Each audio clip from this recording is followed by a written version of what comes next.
No, but to pass?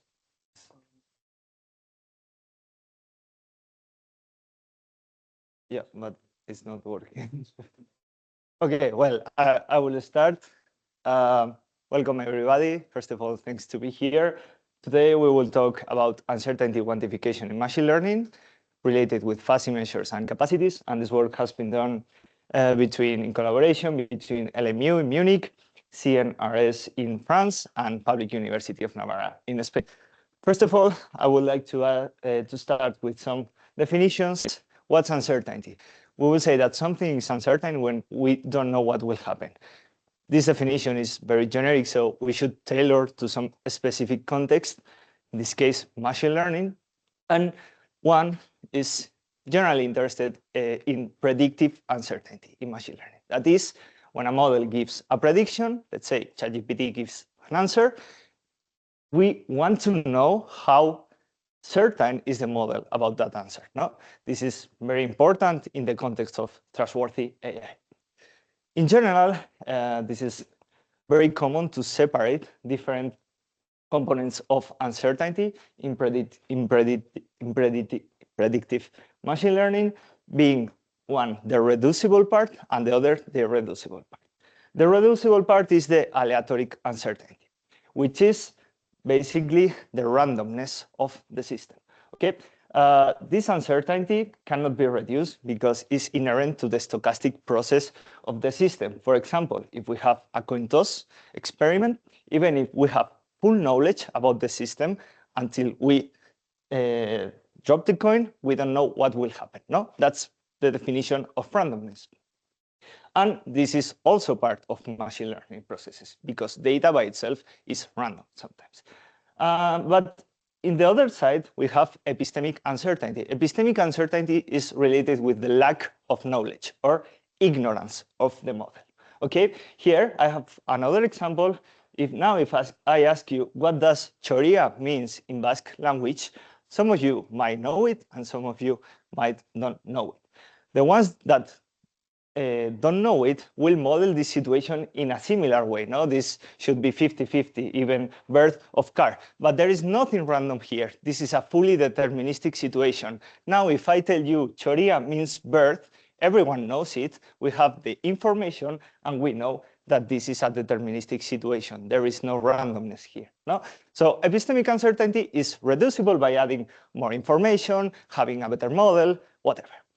And finally, total uncertainty is the combination of both. Sometimes it's assumed that this composition is additive, but also criticized. And we will return to this part later on. So randomness in traditional statistic, under the axioms of Kolmogorov, is a model with probability measures.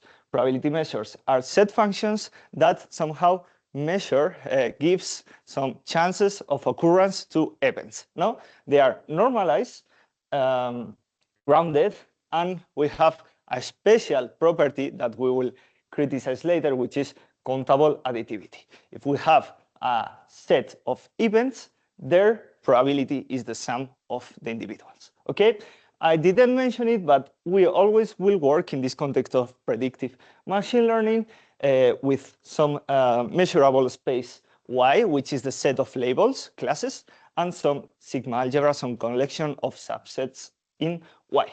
Okay? And now the question is then how we represent ignorance. Randomness might be represented with probability measures, but how we do this for epistemic uncertainty. The key, and what we will be talking in this work, is about capacities, fuzzy measures, monotonic measures, as you want to call them. Fuzzy measures are similar to probability measures, but we are relaxing the condition of countable additivity by imposing just monotonicity. Okay, this condition that you have here. Everyone probably knows about fuzzy measures, so yeah, I will go fast here. And finally, I want to talk about this definition, which is the core of the fuzzy measure. The core of the fuzzy measure is a set of probability measures that dominate the fuzzy measure, the capacity. And what means dominate here? That for each event in the sigma algebra, the probability measure is greater or equal than the belief assigned to that event by the capacity. Okay? So But yeah, you will ask me now, Xavi, but why this is able to capture this or represent this epistemic uncertainty? We will see it with the following example. Let's say that we have a classification example, a binary classification task, cat-dog binary classification. We have some images, and we need to determine if it's a cat or a dog. Probability measure, a traditional probabilistic model, a deep learning model, for example, might say, okay, probability of cat is 0.5 and probability of dog is 0.5. What's the problem here? We don't know if the model is ignorant, if it doesn't have a clue if it's a cat or a dog and it's just randomly assigning probabilities, or if the underlying ground truth law is indifferent, which means the real distribution is like this. So probability measures cannot distinguish between these two situations. No? Is ignorant, is epistemically uncertain, or is just random? We will see that with capacities, this changes thanks to this monotonicity. No? A capacity predictor might say, okay, my belief to cat is 0, my belief to dog is 0, and my belief to cat or dog is 1. Is this situation different?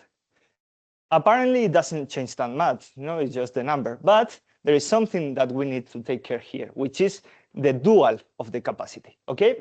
Probability measures are autodual, so the dual of a probability measure is the same. But here we have the formulation of the conjugate of the dual, which is from my total amount of belief.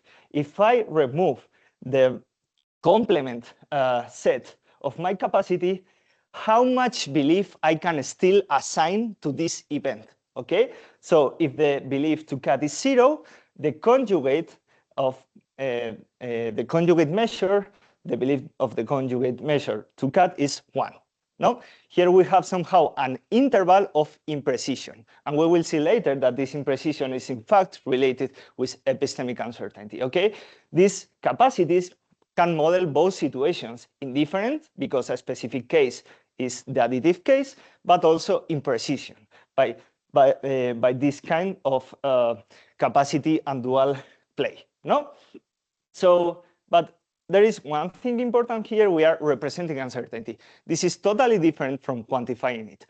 Representing meaning choosing the model to represent it. But quantifying means taking this model and giving some measures that tell us how much quantify, assign some real value or however you want to do, uncertain is this model. Okay, so to do this, we will work with this kind of model and conjugate settings.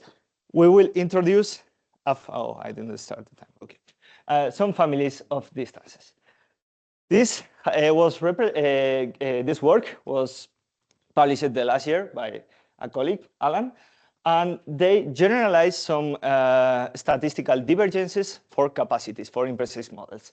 So here, they are defining distances between capacities. These distances rely on some family of class of bounded, measurable, real valued functions. And how this distance work? So we will compute the expected value here. Since we are in imprecise settings, this expected value is the generalized expected value computed by the Choquet integral. The definition is given for the asymmetrical Choquet integral. And we are somehow doing the difference between the expected values for each of the functions in the function class, okay? And taking the supremum. This distance by itself is not a well-defined metric because this class has to be rich enough. Just think that we take just a constant function, then the expected value is the same, but the capacity might be different. So this is not reflecting a real distance. No? So F has to be rich enough. And what's rich enough? We will not enter there, but we have some suitable families that has been studied in the literature. For example, if we take indicator functions, we recover total variation distance. If we take Lipschitz one functions, we recover Wasserstein distance. No, this is optimal related with optimal transport problem also. Okay, so we will use these distances for give a framework of uncertainty quantification for capacities. And this idea was already proposed before, how to measure epistemic uncertainty within this families of distances for capacities, which is measuring the distance between the capacity and its conjugate. No? Here, I am trying to represent it geometrically. This is the probability simplex for a space of 3 classes, for example. Here we have the Dirac functions that assign probability 1 to one class and 0 to the others. And each point here is a probability measure. No? So to try to understand how this geometrically works, this distance is an upper bound of the maximal diameter of the core of the capacity. Okay, this set is somehow the set of plausible probability measures, precise models compatible with the capacity, and this distance is an upper bound of the maximal diameter of this core. Okay, it's just a way of representing it geometrically. And now our proposal is to extend this to give a complete framework of measures. Okay. So let's start about aleatoric uncertainty. As I said before, randomness is related to precise models, okay? So the way that we define aleatoric uncertainty, first of all, we do it for a precise model, is by measuring the distance from the probability measure that we have from our model to the nearest Dirac measure. Why? Dirac measures represent certainty. No, there is no randomness in Dirac measures.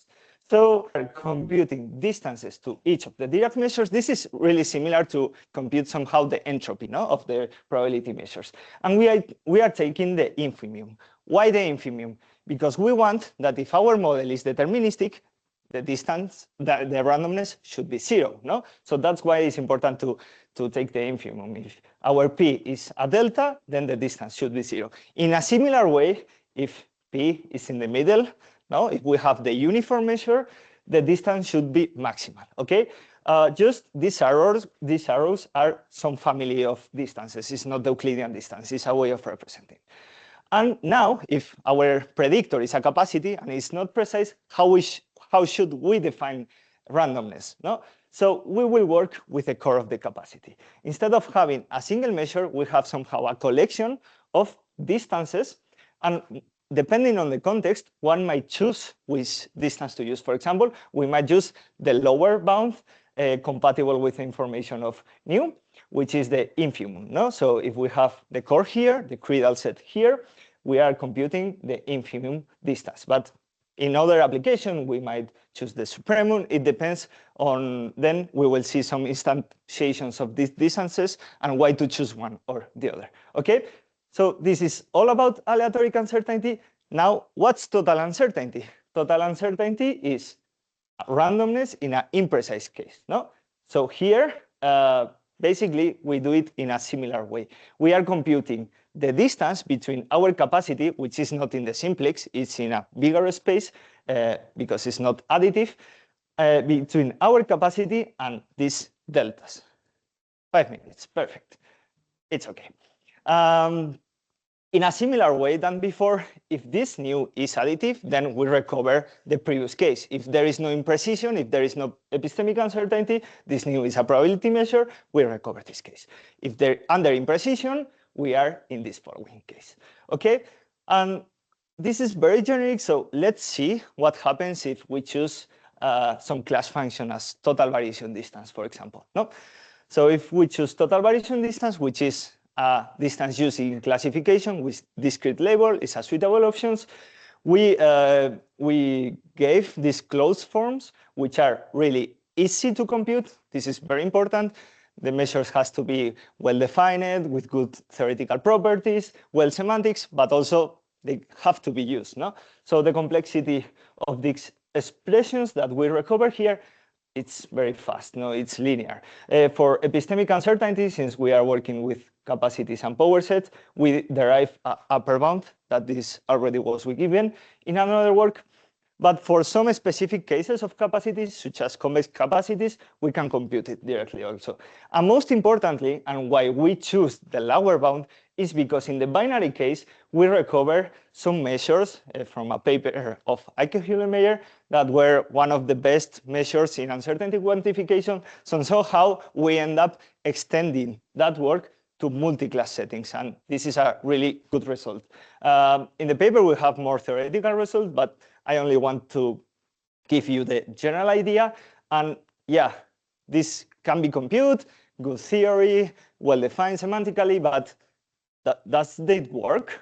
So this is the empirical validation of the measures, and what we want is that the uncertainty is somehow similar to clustering. There is no ground truth uncertainty. So how we do this? No, what we do is training some models, get some capacity, and then assign for each prediction an uncertainty value. We will sort uncertainties from most uncertain individuals to less ones, and we will compute accuracy by rejecting most uncertain cases. So what we expect is that if we reject uncertain samples, our accuracy should be higher because we are computing accuracy in most certain samples. No? And what we see here, this is monotone always for our measures, is that they work really well and comparable to the state-of-the-art measures, the generalized Shannon entropies, Hartley measures, they work well, no? But as I said, this is somehow non-supervised. So what you want to see is this monotonicity here. The number of the AUC, it really doesn't matter, okay? So this has been the idea of the work. I hope you understand it, and if not, now you have the chance to do some questions.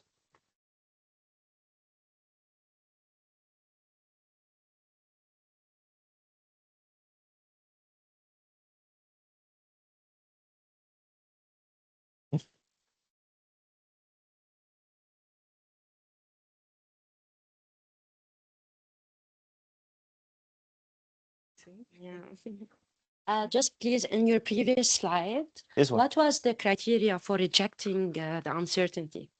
Yes, so basically you compute these measures that I put here for each sample, the total aleatoric and epistemic uncertainty for each sample and for each different type of measure, Shannon Hartley measure and ours. No, so then for each sample you have some uncertainty value. Some prediction, class 1, and uncertainty 0.8, uncertainty 0.6. What you do is sorting uncertainty values, and then you are rejecting in each step the most uncertain samples, right? So what you expect is that if you are computing accuracy. So it was like it's like stepwise accuracy. Step, yeah. Yes, yes. So there was like an uncertainty rejection value at each step. Yes, that's it. Somehow. This is called accuracy rejection curves. Okay, so here you have the percentage of rejected samples from 0 to 100. And yeah, in each step here, you are computing the accuracy with the 80% most certain samples, according to your measures, to each measures. Okay, so for example, this one is not working well, but it's not ours, so it's good. Yeah. Okay, thank you. And I think even the topic is very interesting. We need to move to another presenter. So thank you very much.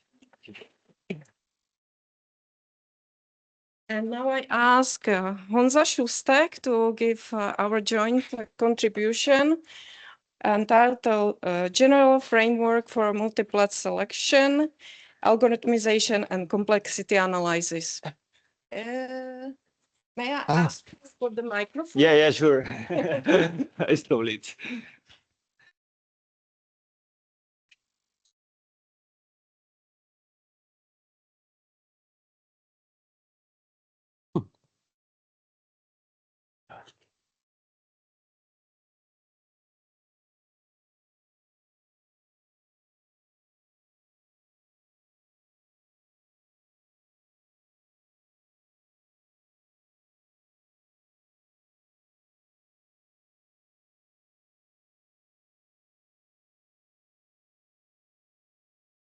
Okay, good morning, ladies and gentlemen. My name is Jan Šustek, and I'm from the University of Ostrava.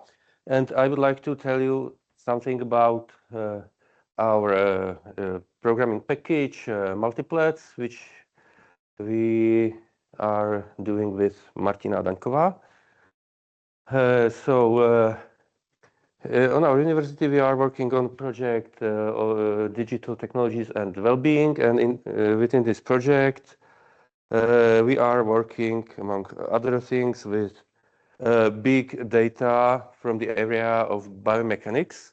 So we have a list of 1,000 people and we know maybe 1,000 informations about them. Yeah, the height, the body mass index, and the angle, how they run, the angle of the food, and so on and so on. So many information, and we are working with the data, some data analysis. And in this area of sport medicine, there is one quite often used design of experimental research. So it is called matched pair design. So what does it mean? So consider that we have some population of people, of participants, and we would like to group them into two groups, and we want to split the population into pairs, such that in each pair there will be one participant from one group and one participant from the other group. And within each pair, we want that the participants are as similar as possible. Yes. And of course, if we have the pairs, so we would like to analyze some other variables, and we would like to analyze how the group influences some other variables. You can see a similar situation in mathematical analysis in calculus. For instance, if you are doing partial derivatives, what it is partial derivative of z with respect to x.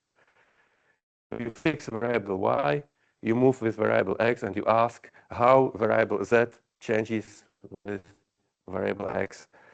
So here you have people.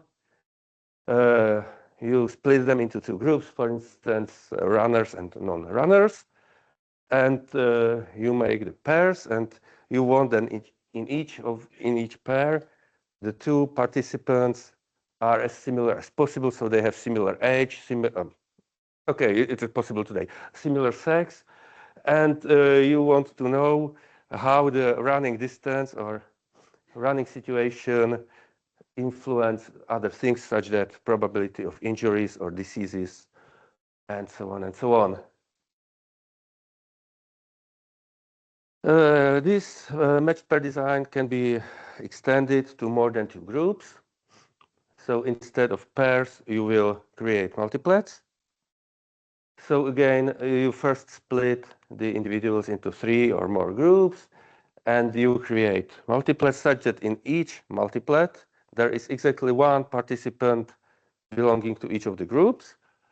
And in each multiplet, each pair of individuals is as similar as possible. A question? No? Okay.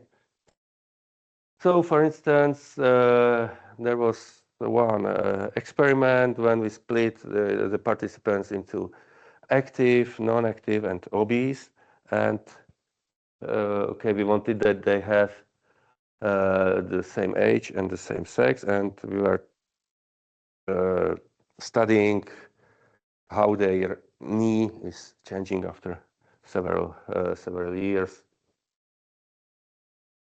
Okay, so now how to create the multiplets. So first we need to switch the language from sport medicine to mathematics, namely into graph theory. So for us, the participants will be vertices of some graph. The multiplets will be hyperedges, and we want to find matching of the graph. The graph is multipartite graph. We must match it by hyperedges, and we of course by feasible hyperedges. Not all hyperedges are nice, and we want that the matching has maximum cardinality and minimum weight. So how we did it? We have created package multiplets. It runs in Python with package polars. Why polars? Because we are working with data frames, in polars. So we created multiplets which co-works with the data frames in polars. And our package internally uses packages from the collection OR tools. So input to our package will be the data frame with the data, of course, some metadata. So what column is the column for grouping, the column for similarity, and so on. And of course, we can parameterize the selection of the multiplets by several parameters, for instance, the weight. So we say to our package how to assign weight to each of the edge, how to assign the weight of each hyperedge. Of course, we need some filter. I will say it later more deeply. But we must say what are nice and what are not nice multiplets. And also there is some parameter penalty such that we can set some preferences for us for selection. And the output of the package will be, of course, we are in polars, so it will be data frame with identifiers of the participants. And we are working with the data frames, so we need some more helper functions to join and other work with our data frame with multiplets and the original data frame with the data. So how it works? So first, the algorithm splits the graph into parts, and then we need to create all the pairwise edges, and we need to filter it immediately, because if we have some unfeasible edge, so then it will lead to unfeasible hyperedge, so we don't want it. So we will filter everything as soon as possible in order to save time and save space. Then we enumerate all the feasible hyperedges. Of course, in the hyperedge, which is feasible, we must have all pairs of the edges that are feasible. So for instance, if we have 5 groups, so in each hyperedge consists of 10 pairs of edges. So we need to check 10 conditions. So it takes some time.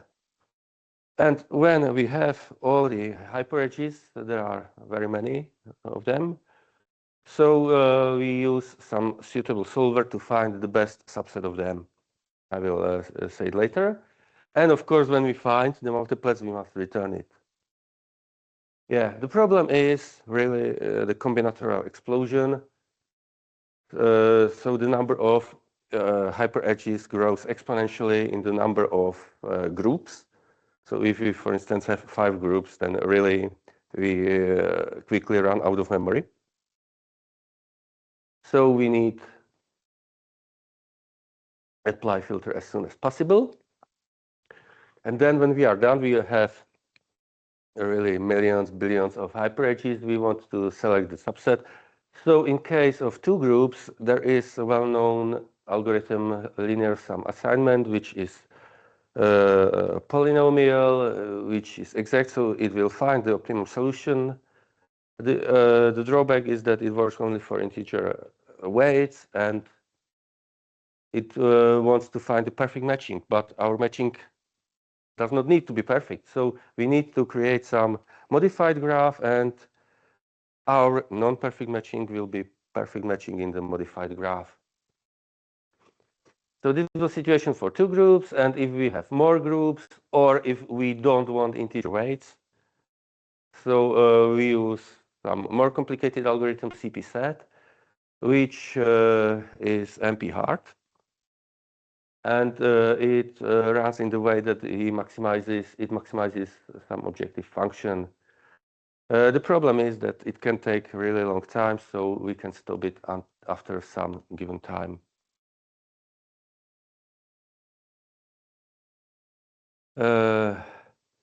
By the way, for your orientation, just we are working with thousands of participants, and when we have 2 groups, so our algorithm finds the best matching in half a second. And if we have 3 groups, so it takes half a minute to find the optimum solution. So it is much more faster than it was before, when it was done by hand. Okay, so what is the objective function? We need to maximize the number of multiplets. And of course, there will be more solutions with the same number of multiplets. So in that case, we minimize the total weight. These two conditions fight between each other. So there is parameter penalty, which, if it is very large, so we find much more multiplets, but it is possible that there will be very bad multiplets where the individuals differ, say, by 10 years. But if we use smaller penalty, so we will have very nice multiplets where they have the same age, and okay, there is a risk that there will be only few such multiplets. So this is just some deal. Just for your, again, just information, we were from our 1,000 participants, we were creating 2 groups under some conditions, and we were able to find the groups such that they have several hundred people together, and the difference in age was in one group and the other group, the difference in age was 18 hours. Not 18 years, not 18 days, 18 hours. So the 2 groups were almost the same. Okay. So what about the complexity? Here it is explicitly written. So partitioning the graph is as complicated as the number of participants. Then the pairwise edges, so it is quadratic, or we can filter out the unfeasible edges, so it will be faster. And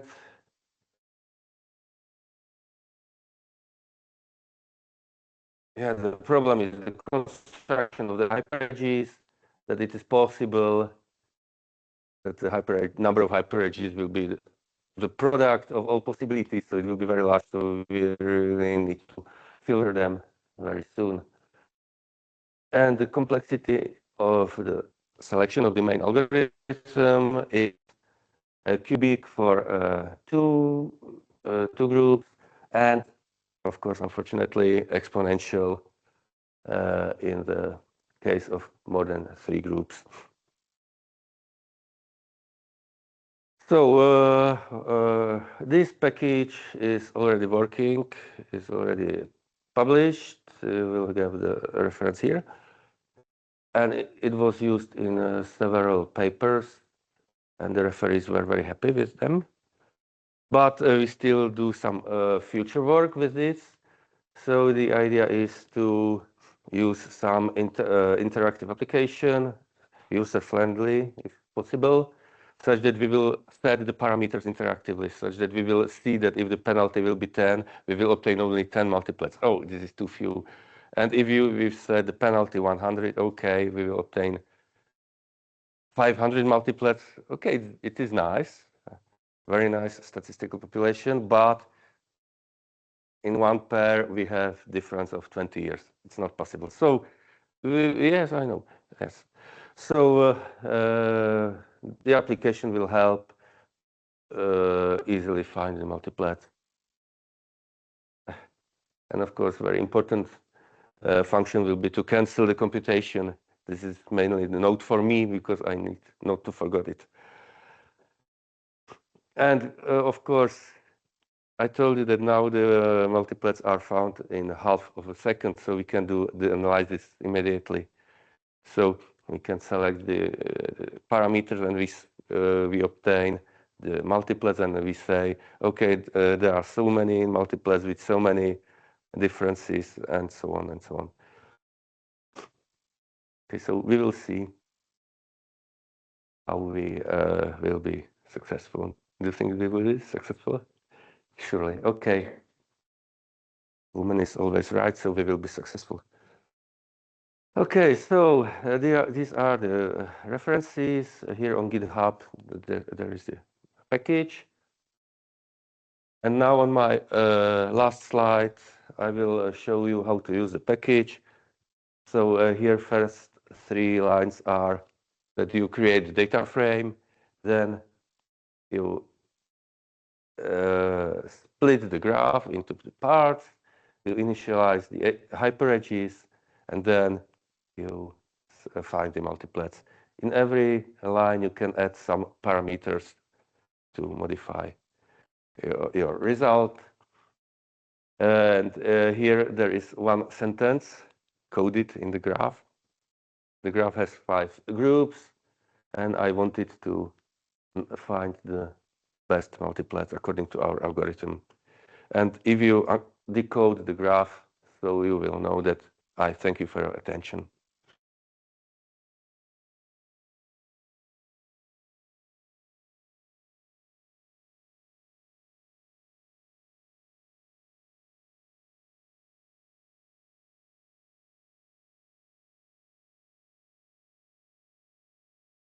Ishrak.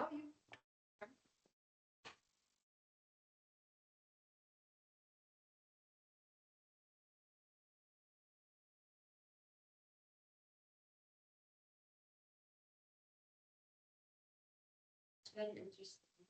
I wanted to check regarding the tuning, because like you said, there are parameters by which we can tune. Like it's separate. So as long as the multiplets are increasing, we are having less groups, but the things they share is more accurate. We have the same number of groups. The number of groups is given at the beginning. So we have 1,000 people, and we say that we want to split them into groups by some parameter. Yeah, so we want to split them according to the sex, or we want to split them according to running distance, or we want to split them according to age, let's say. But you said like the difference is when they group is not it's not good idea to group according to age. In the design, we need that the age will be similar, because we need that at the beginning we have 2 almost identical twins, and then the twins live their lives according to some different conditions, and something happened to them. We want to analyze what happens. So we need to group them according to the different conditions, but the age should be. Yeah, but you said like the difference would be like 18 hours in terms of age. Yes. So they were born when we had like to group them by similarity. The difference in age were like 18 hours. Yeah.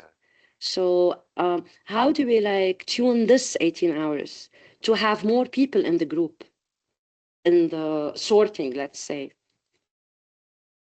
So we can do that, right?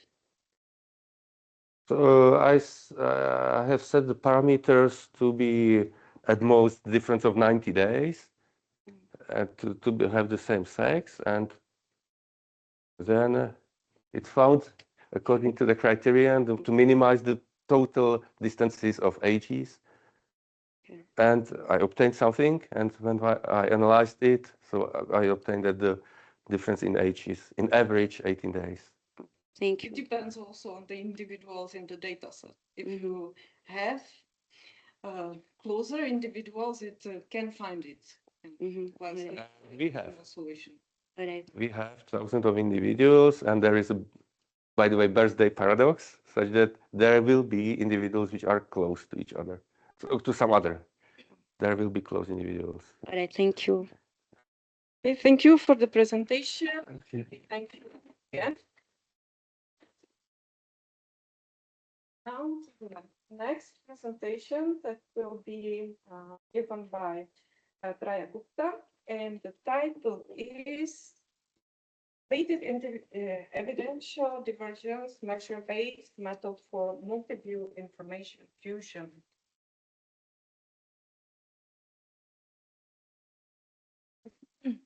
Good morning, all. I'm Pragya Gupta. I'm a PhD student at Indian Institute of Technology, IIT Kharagpur.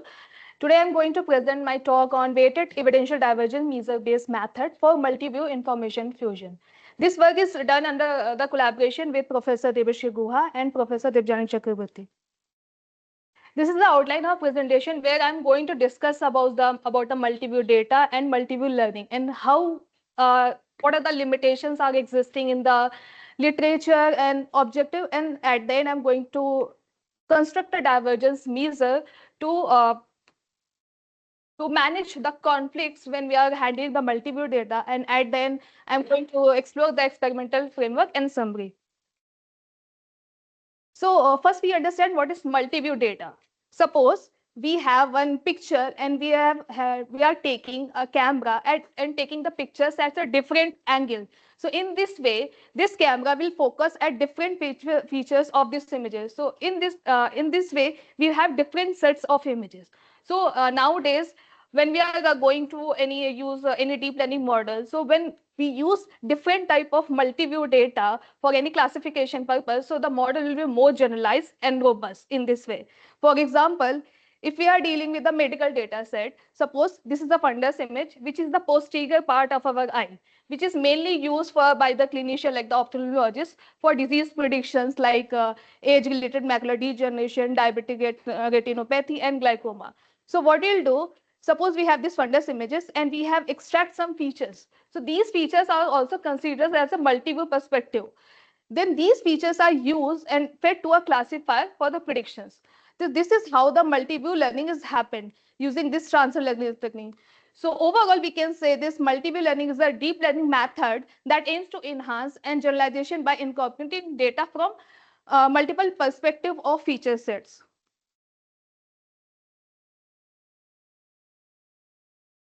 Yeah.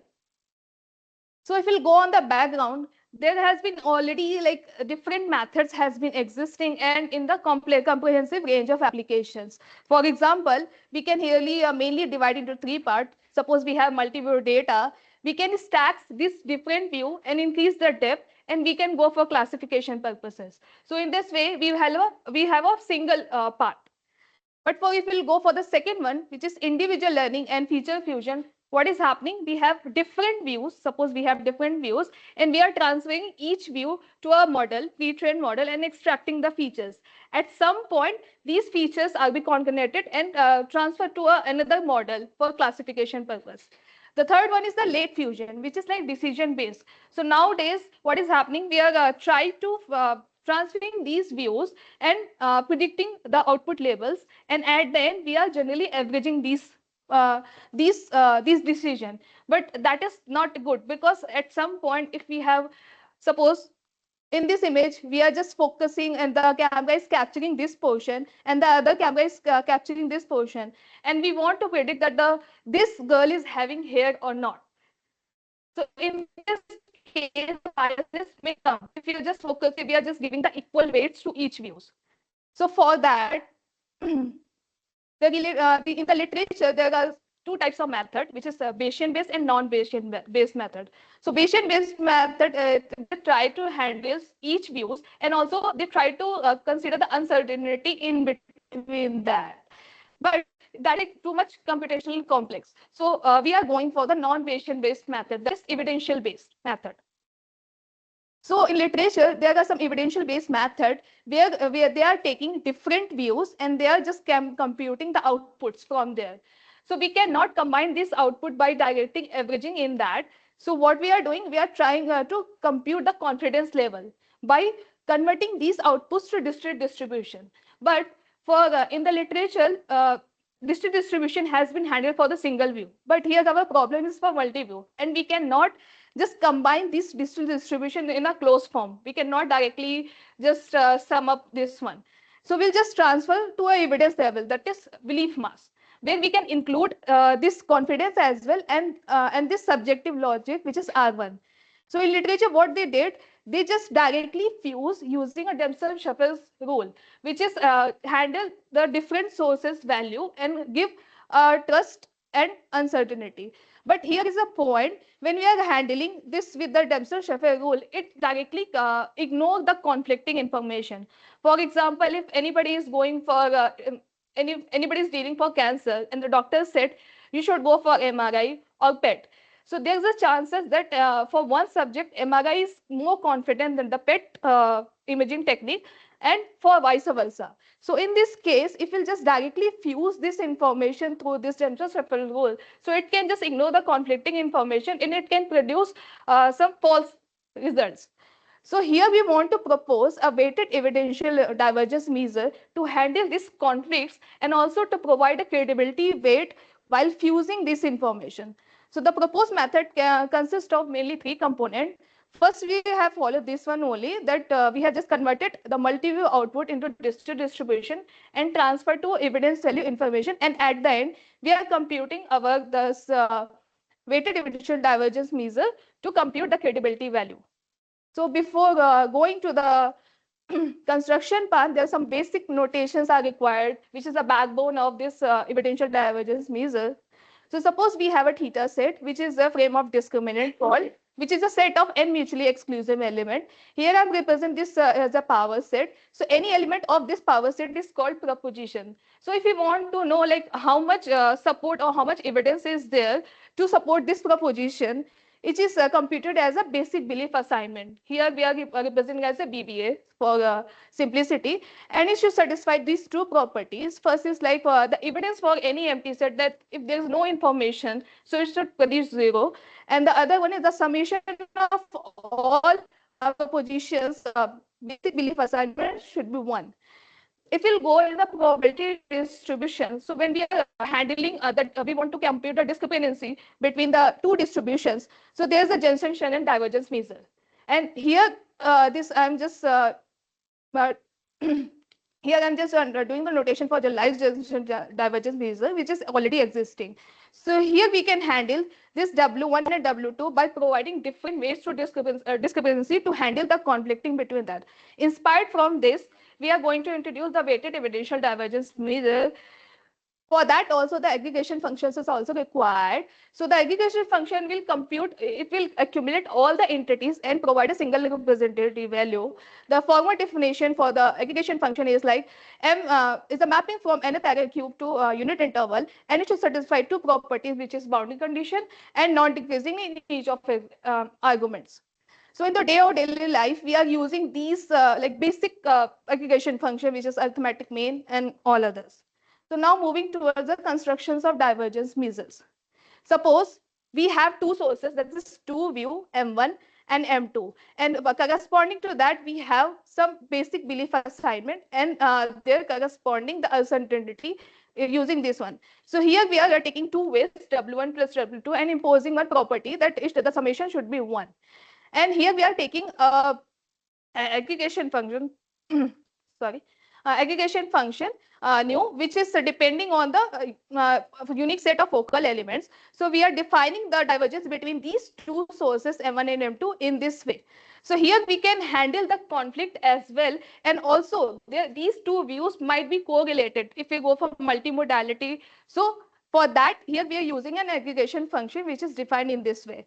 So here the property is imposed that if we are having two sets, so if their cardinality is 0, then it the basic belief assignment will be included during this computation of this value.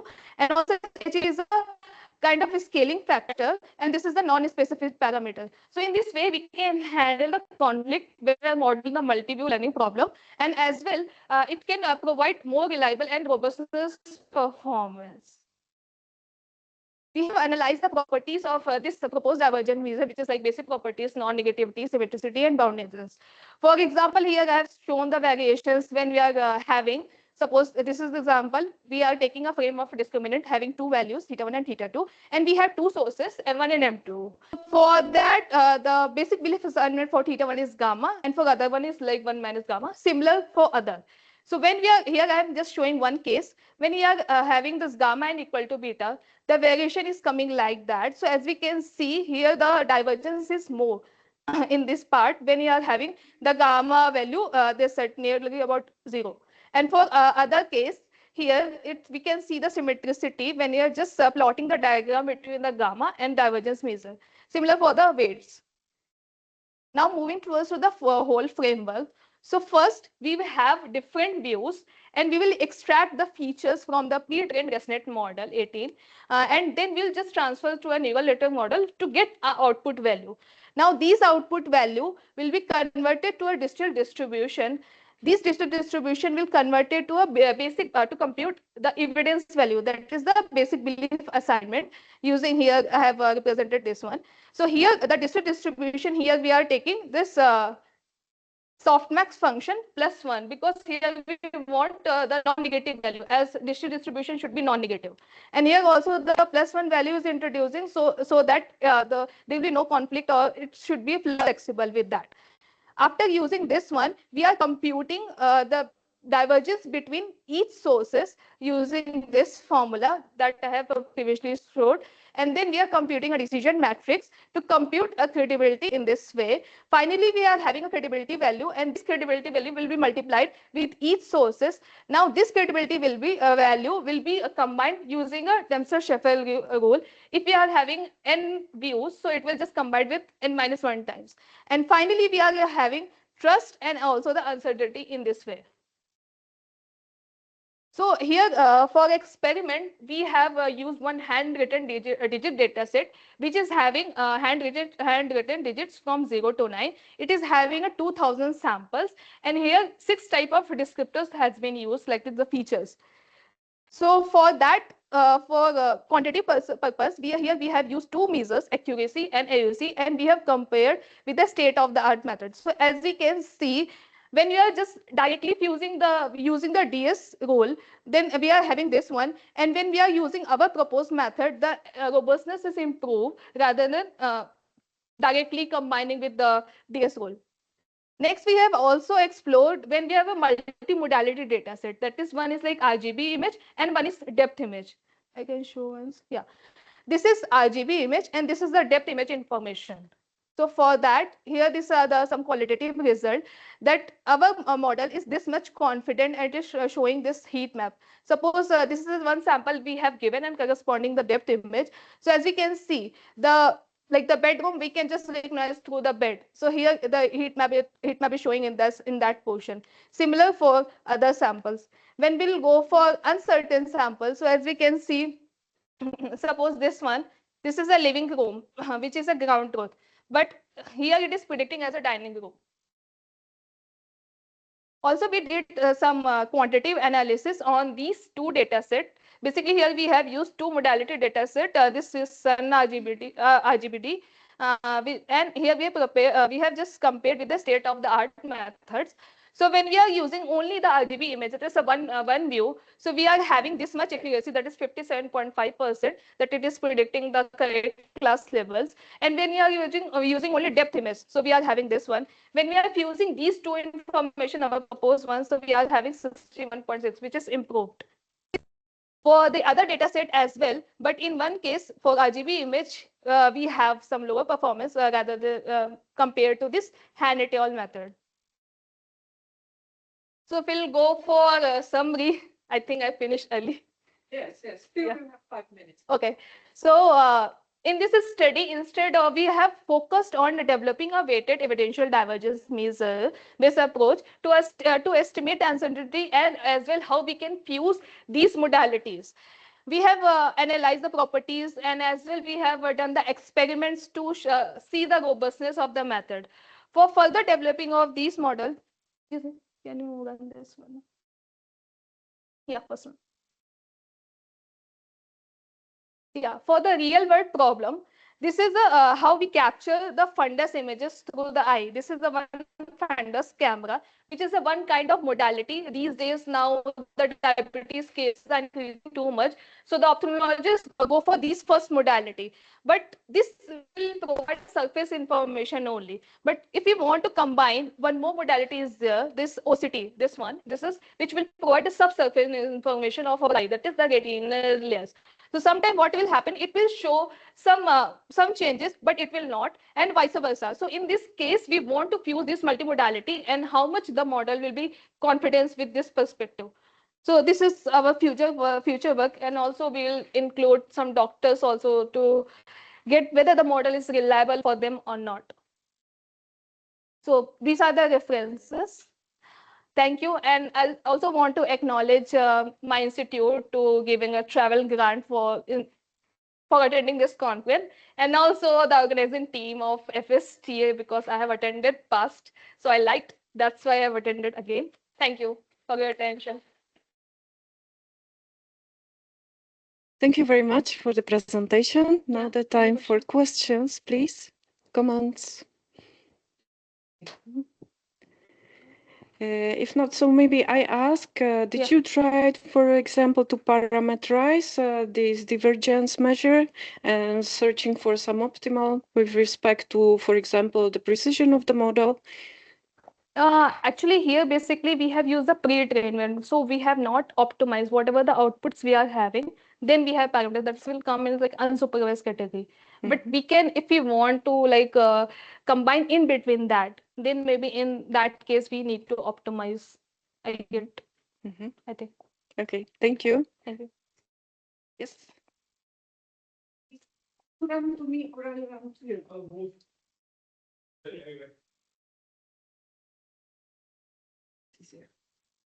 I just wanted to ask the deep ensemble in the table. Yeah. If you could say what is that? Yeah. Yes. Yes. So is that some kind of like a neural network or? Yeah, it's kind of a deep ensemble is like we are having different views like the different images. Then we are just having one different type of neural network. We can say like communication neural network, and then we are just combining all the features and then transferring to any classifier or further classification, like transfer learning. So you take the features from those ResNets, for example, Yeah, suppose we have and you run it through some classifier, which is some kind of neural network. This one is already existing, so I have not implemented. Yeah, I'm just curious. What is that? Thank you. Yeah. Okay, so thank you very much for your presentation.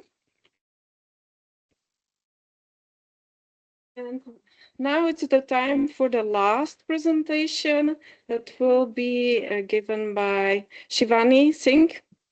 And the title is Evaluation of Machine Learning Models in Polymer Chemistry with Prediction of Not Reporting. Here is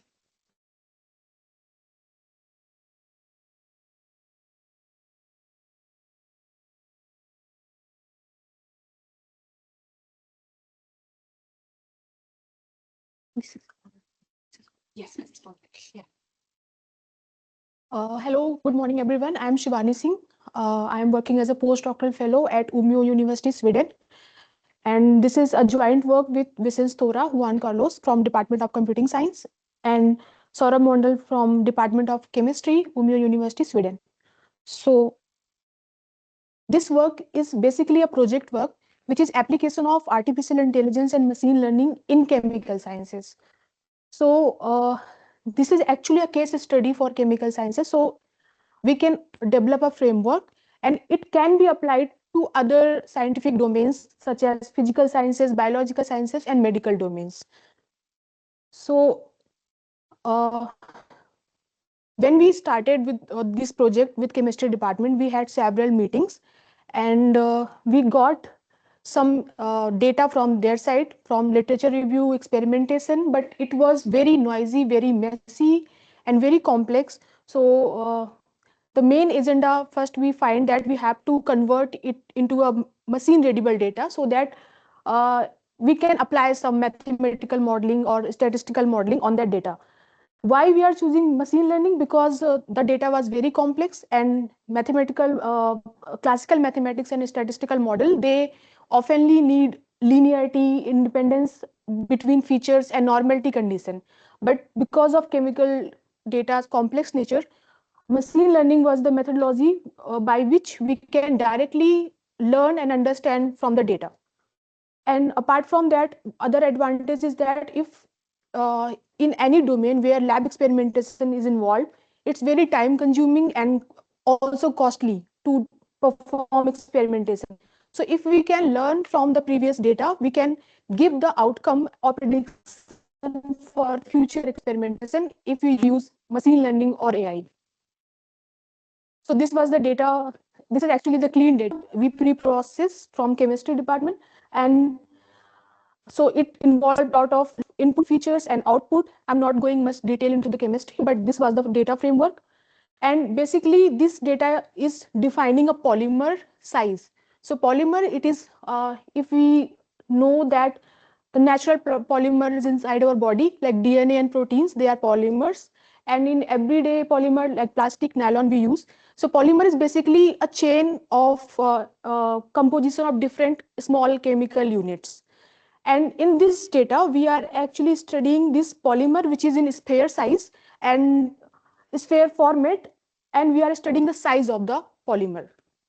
So here, inputs are different composition, condition like pH, concentration, temperature, and the output is the sphere particle and their sizes.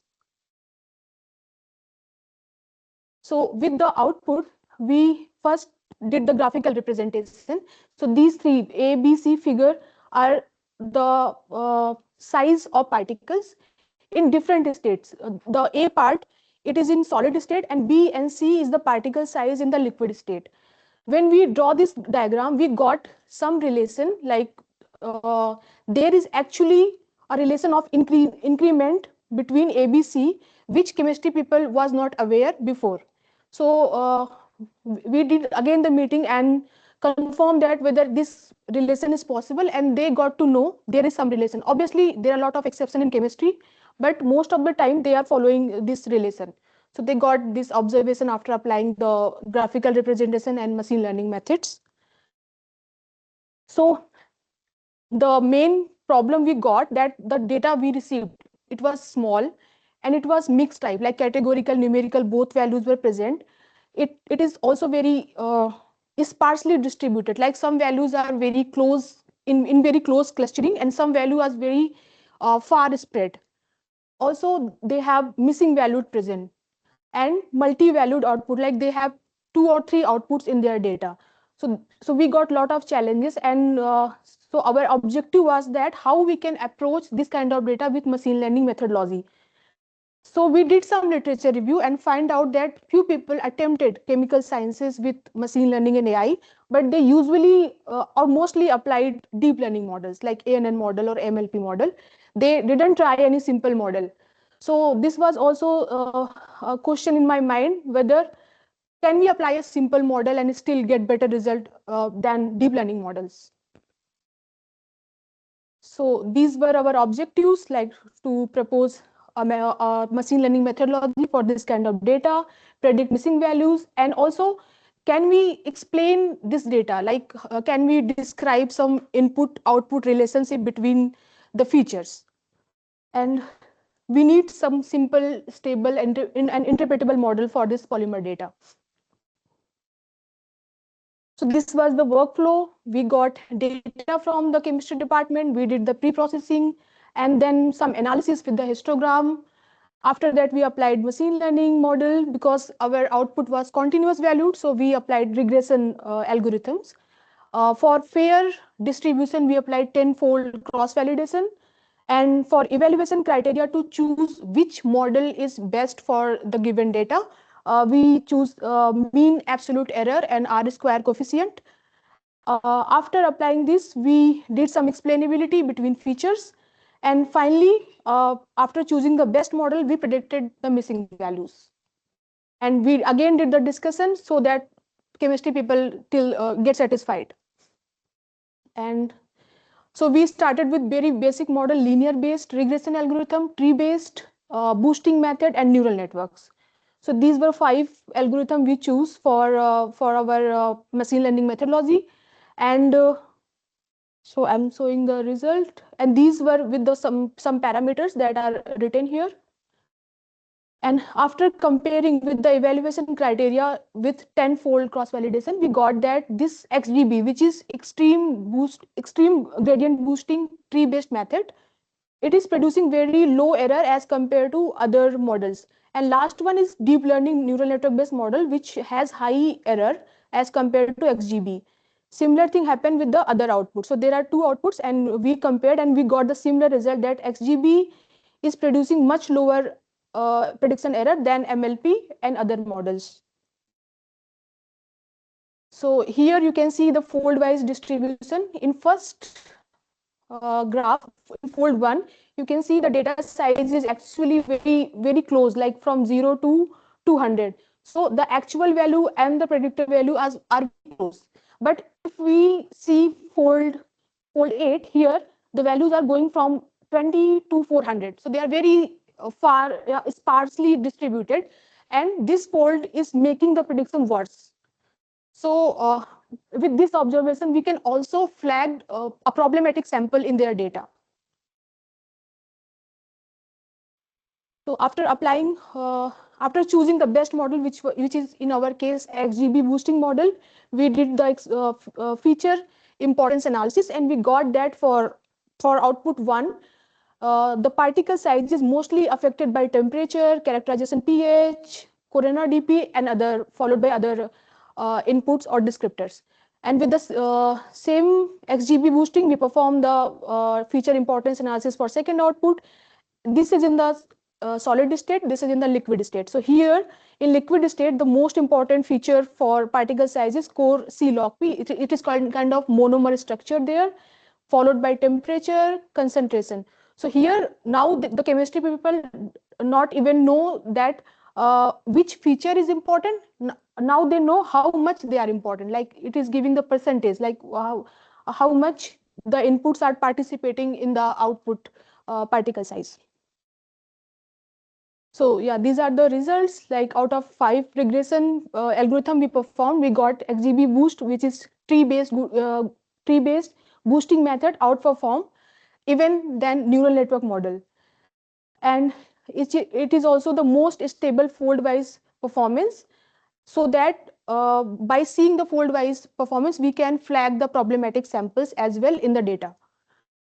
And then we did the feature importance analysis. And finally, after getting the best model, we refit the data again and predicted the missing values with the boosting model. Then we thought, let's compare with other papers, because we have tried the data we got from chemistry department. We did some literature review and find out there are 3 more papers which worked on particle size prediction with ANN model. They all 3 applied the ANN. They even not tried any other simple machine learning methods. So we took the data from their papers and did some comparison, and we got to know that their ANN based model producing much higher error than the XGB boost, which means the simple model can better perform if the data is small or messy or complex. So it's not that you have to go for very recent or trendy model. You can apply very simple model according to the characteristic of data and even get better result. So these are the conclusion. With the regression model XGB boost, we predicted the not reported values of our explainability. And the key takeaway of this work was that when we compare the regression model with NN, we got that model choice should not be data driven, it should not be trend driven, and new and fancy model are not always optimal. And for future work, we are planning to associate fuzzy rules inside the chemical background, so that we can apply some symbolic methods to better predict the value and give more interpretation about the chemistry data set. So these are some references. Thank you. Thank you. Now we have time for discussion. So please, questions. Maybe I would have a question directly to the end of your talk when you mentioned associating fuzzy rules. So you plan to apply mining fuzzy rules from these data you have? Am I right? Yeah, because the data combine lot of linguistic variables as well. So like there are temperature, pH values, concentration. So if we can find some fuzzy rules there and incorporate when we are applying the machine learning methods, like there are loss functions. Loss function, when we apply deep learning, we can incorporate those fuzzy rule inside the loss function to make it more domain oriented, or chemical domain oriented. So once again, you want to mine the fuzzy rules from the data, or you want to employ expert? You want to mine from data? Yes, from the Can you data. give an example? What do you expect to get? Which type of fuzzy rule, or how many variables should be on the input, and so on, please? Yeah, like this was the data. So here, suppose these are the inputs, monomers and concentration pH. Of course, we can find rules like if this monomer, like here log P, if its percentage is 0.6 and here something concentration is 0.1, then it can give the particle size of like 80%. So similar kind of result, but we need chemistry people to verify these rules. Just that you have that many variables on the input that it leads to combinatorial explosions, so you have to be careful about that. Just a warning, probably you know that. So it's good to focus on algorithms where you have it in your hands, that you set up, for example, that the maximal number of input variables, although you have many, but for the rules, is limited up to 3 or 4. And plus, some algorithms that are doing some reduction size reduction, or some, complexity reduction and so on. Maybe I can give you also advice what can be used in our packages. I probably don't have it in Python, right? But or maybe if I'm getting right, like from here we can take combination of 2-3 inputs with the output, and we can compose with other like but still, even in that case, you can have redundant rules. You can go to very high number of rules and so on. So simply, these are very important things for the experimental evaluation later on. But yeah, it was interesting. It's interesting. It's definitely interesting. Thank you. Thank you. Another question? If not, I will ask. Maybe, or maybe a more comment. Maybe the precision that you got, better precision than the other work related to the structure of the data you have. You said you have not really many entries in the data set. And maybe if you would use the method that our colleagues has presented at this conference, the few shot learning approach, maybe you would get very comparable results in the precision. So I recommend the work of Zahra. good advice. And the other comment, now I forgot. Okay. Is there any other questions so I can dig in the memory? No, I will have to dig and postpone it to later. Yeah, no. Okay, so thank you for your presentation.